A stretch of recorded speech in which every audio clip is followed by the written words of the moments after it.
Sécurité maximale, drapeau palestinien banni, appel au boycott, la géopolitique s'invite à l'Eurovision.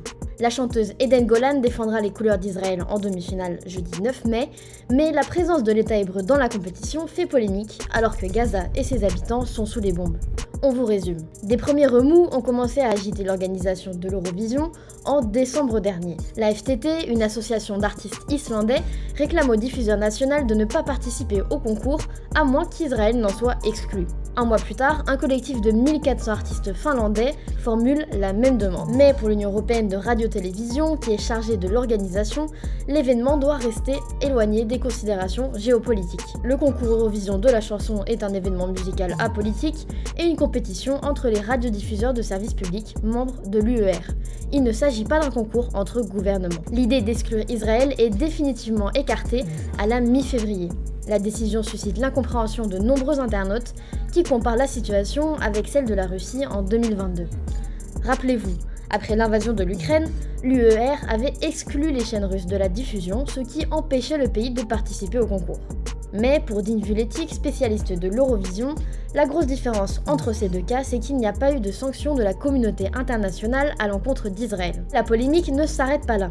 Elle continue avec le morceau choisi par la délégation israélienne. Intitulé October Rain, pluie d'octobre, le titre est immédiatement interprété comme une référence directe au massacre du 7 octobre. Jugée trop politique par l'UER, la musique se voit rejetée, ce qui provoque l'indignation du gouvernement israélien.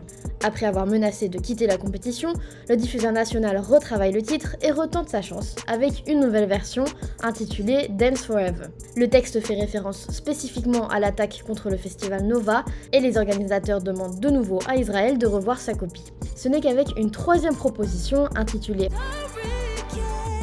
qu'Eden Golan obtient l'aval de l'UER. Dans le clip, on peut voir un groupe de jeunes gens dansant dans une plaine avant qu'une tempête ne s'abatte. Le texte a plusieurs niveaux de lecture, mais demeure suffisamment allusif pour obtenir l'accord de l'organisation. Les appels au boycott se poursuivent malgré tout du côté des artistes comme des politiques.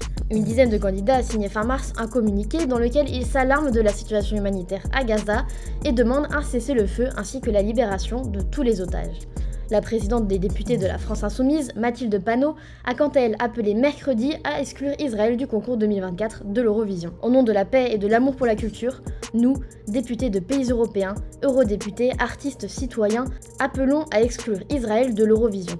Nous ne laisserons pas la Palestine disparaître. La compétition se déroule du 7 au 11 mai à Malmö en Suède et promet une atmosphère très tendue. Israël a déconseillé à ses citoyens de se rendre sur place. Un navire humanitaire en route pour Gaza a fait halte dans la ville pour montrer sa solidarité et plusieurs manifestations en soutien à la Palestine sont prévues.